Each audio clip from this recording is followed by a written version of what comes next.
No matter what stage you're at in your Warhammer journey, there's always one thing you need more of. And no, it's not more models, it's terrain.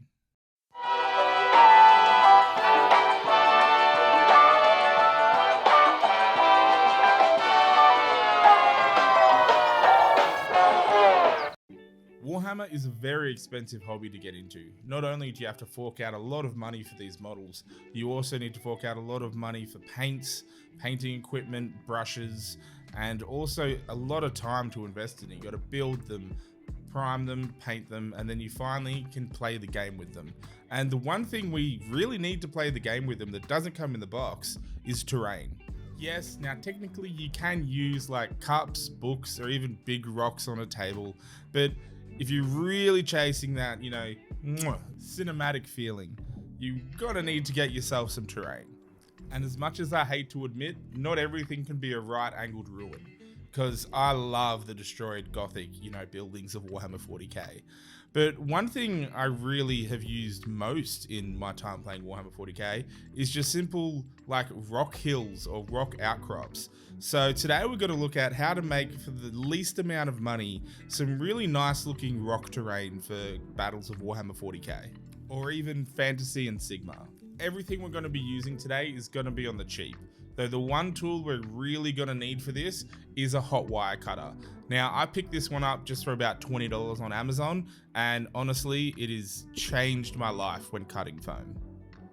And speaking of foam, we're going to need a big piece of XPF foam. I picked it up at the hardware store for about $15. Some plaster of Paris, some toothpicks, and some PVA glue. So let's go get dirty and have some fun making some rocky terrain. So we're outside, we've got our hot wire cutter and our XPF foam. We're just going to cut it into sort of long strips and then cut it into cubes.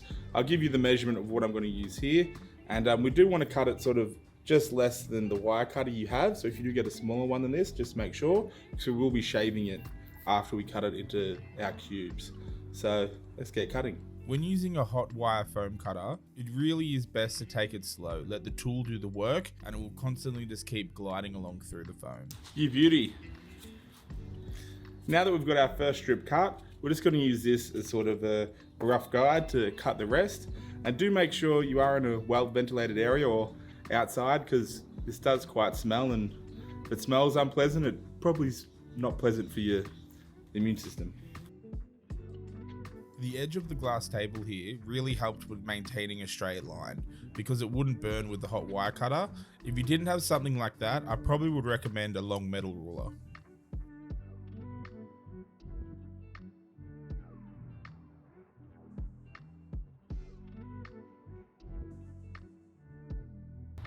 Now, don't be worried if you're not super accurate, because we are making rock formations after all, and no rock in nature is perfectly chiseled, so don't stress too much about it. So now that we've cut the foam into long strips, we're now just going to cut them into our nice little rectangular cube sort of things. So start with one. As I said, we want to cut it shorter than this is wide, so we can shave them up in here later. Yep, so we're looking about that size. Once again, I'll put the actual size there. So let's get cutting.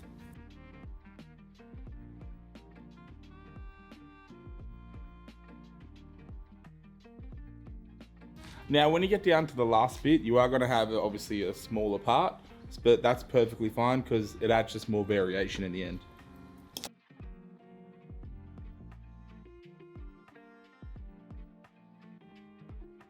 Well, I'm back inside and I've cut up a good, I'd probably say 100 of these cubes. And now, as I said before, we got to sort of shave them down to sort of like slabs of squared foam, like, like a slate rock, before we start individually carving them. So I've built this little apparatus here, so I'll be able to get the same sort of thickness each time I shave them. Just got little bits of wood and one of my pieces of foam and just taped them together of how I like it. And just make sure that obviously the wire isn't as high as the foam. So let's start shaving all these down to get our slabs. So there we've got our first sort of shaved down tile. Now let's make a good couple hundred of these.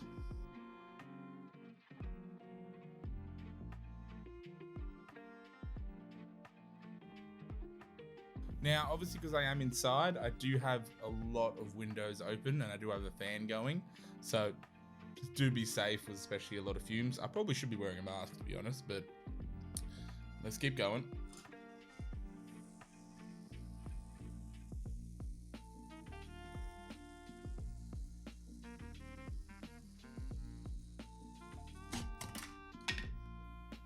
Now that took a while, cutting out all these square bits. I would like to say that's going to be the longest part of this process, but now, unfortunately, with all these square rectangle things, we've got to go and now shave them so they sort of look like slate rock formations.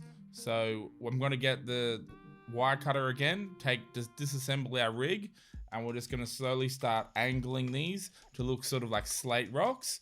And then obviously after that, we're going to assemble our rock mounds. When carving this foam sheet, you really do want to go in at like diagonal angles and just be super random about it. Like go in above and below, sort of like you're chiseling out like a gemstone or something, but you want to make it look really rough.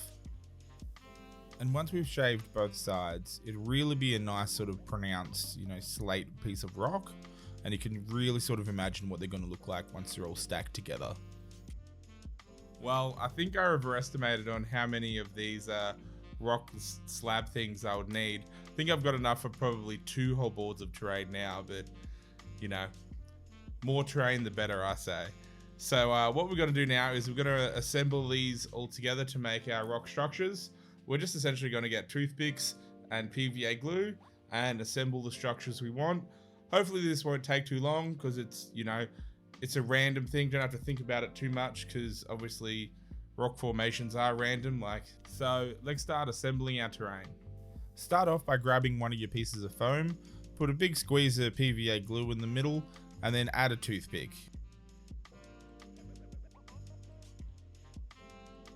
And then once that's all done, we're going to grab another piece of foam and slide it down the toothpick on top of the previous piece. And then now we just repeat that process. So PVA glue, slide another rock down. Generally what I did is I did some that are about 1 toothpick high. So the final piece I would put on top, I made sure the toothpick didn't go all the way out the top. If it did, you could just snip it with a pair of pliers and no one would notice after we do the plaster stage. And then other ones are sort of made about 2 toothpicks high and a couple 3 toothpicks high. And with that randomness and variation, I do think the end product really do look quite unique and interesting.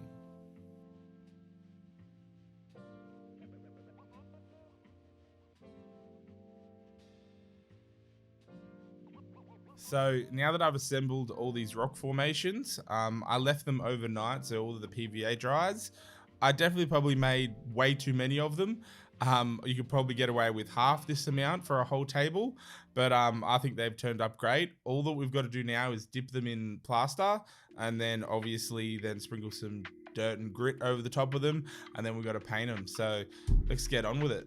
So all we've got here, we've just got 2 buckets. I've got one filled up with water, then I'm going to fill this one up with plaster, then I'm going to make a mix in this one, and then I'm just going to take these and just dunk them in there, make sure it gets all in the crevices and everything, then set them out to dry. This is going to be a pretty messy process, so do wear gloves and a crappy old t-shirt that you don't mind getting covered in plaster. So it is a very hot day today, so this should dry really quickly, which also might work against me with this bucket. It could all harden, so fingers crossed this all works well. I simply just mixed the plaster and water by hand, and it didn't really bother me if there were too many clumps in it because it would just look like more rocks on top of our terrain features. Now we do want this nice and thick, so we don't want it too watery. We want it to sort of really coat the foam because we do want to be able to spray it with rattle cans so it won't melt the foam.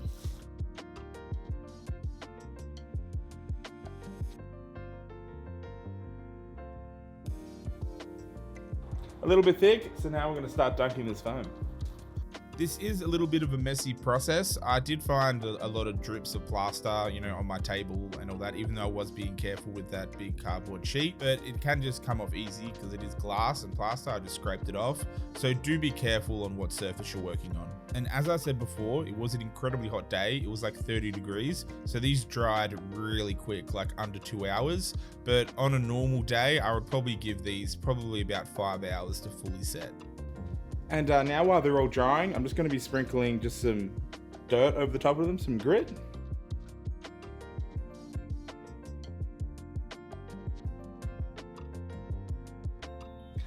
All right, I'm going to go clean up and let these guys dry, and then we'll be able to paint them all up. Now that these guys are nice and dry, time to give them a nice black prime.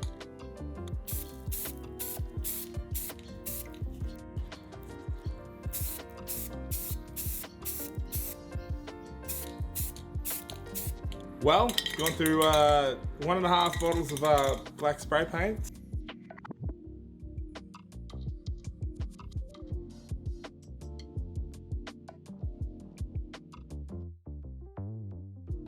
Now that we've got these all primed black, we're going to hit them with some brown spray paint.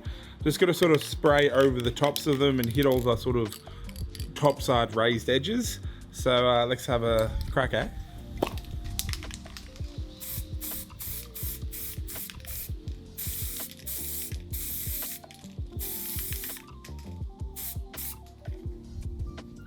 So just sort of like that, just sort of give them a sort of nice brown tone.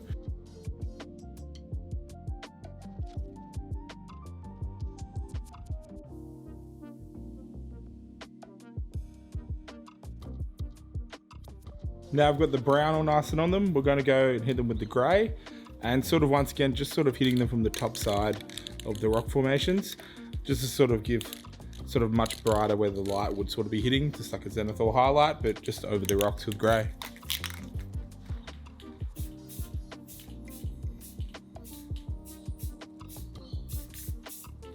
Still want to let a little bit of that brown show through, so don't go overboard, and just sort of hit it in spotches.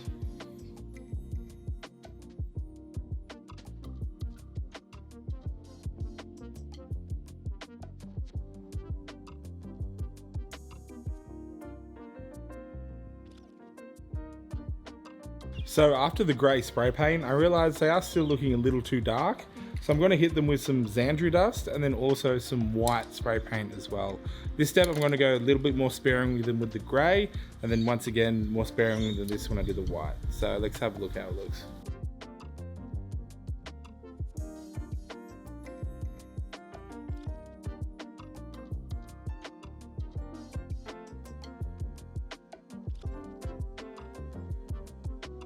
So now I've done the Xandri dust, we're going to hit it with the pure white.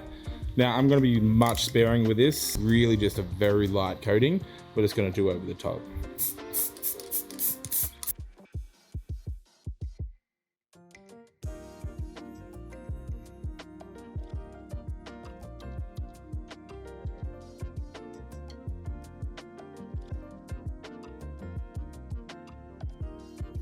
Now after that white spray paint, I really do think that they're looking pretty good. Like, for the amount of effort we put into painting them up, I don't think I'll need to go in with any brushes or anything. I don't think I need to do the dry brush stage.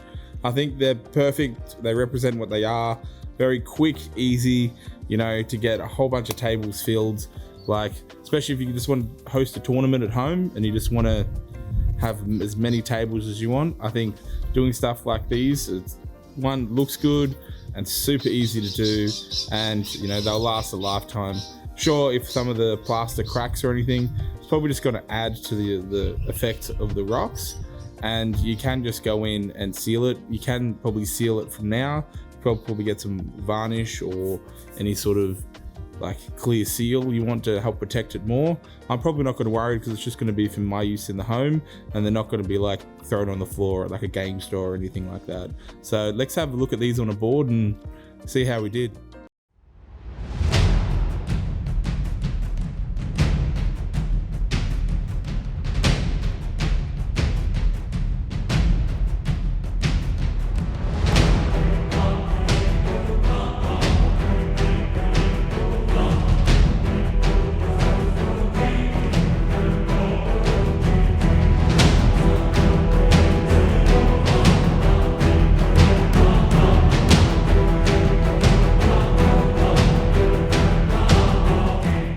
I had a lot of fun putting together this terrain. Super simple, easy to do, though I definitely think I went a bit overboard.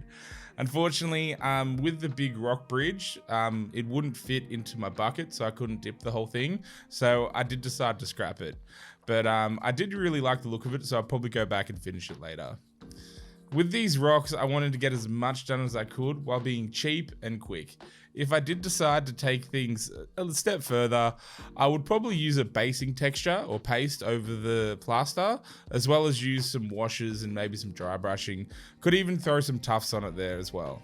But I plan on hosting a lot of games and even little tournaments at my house, and I'm wanting to get a substantial amount of terrain. Also, I wanted to keep it simple because, well, I do know how difficult starting this hobby can be, and I wanted to make this video to really be like an entry level on how to make a lot of terrain, especially for your home battlefields, and as cheap as possible. Also, some people won't want to spend, you know, money on just terrain. They want to buy their models, and they don't want to spend, the hundreds of dollars that GW sell their terrain for. And at the end of the day, this is a lot better than playing with just books and paper, and also like paper cups that we used to do as kids, because we couldn't necessarily afford to buy terrain. There wasn't really that much. You actually had to make it yourself. So that's what I did here, and I think it turned out pretty great. At this point in the video, I would like to talk to you guys about our new Discord. It's pretty much just a place to post what you're up to on your hobby journey and get around and help each other out. I'm quite active on it, even though it's just me and one other person at the moment. Big shout out to Jim Tack AU and his Ultramarines, and best of luck at Uprising in January. Link to that down in the description below. If you enjoyed this video, please like and subscribe. I really do enjoy making these videos, and there will be much more in the future. Thank you so much for watching Warp Storm, and I'll see you War Masters next time.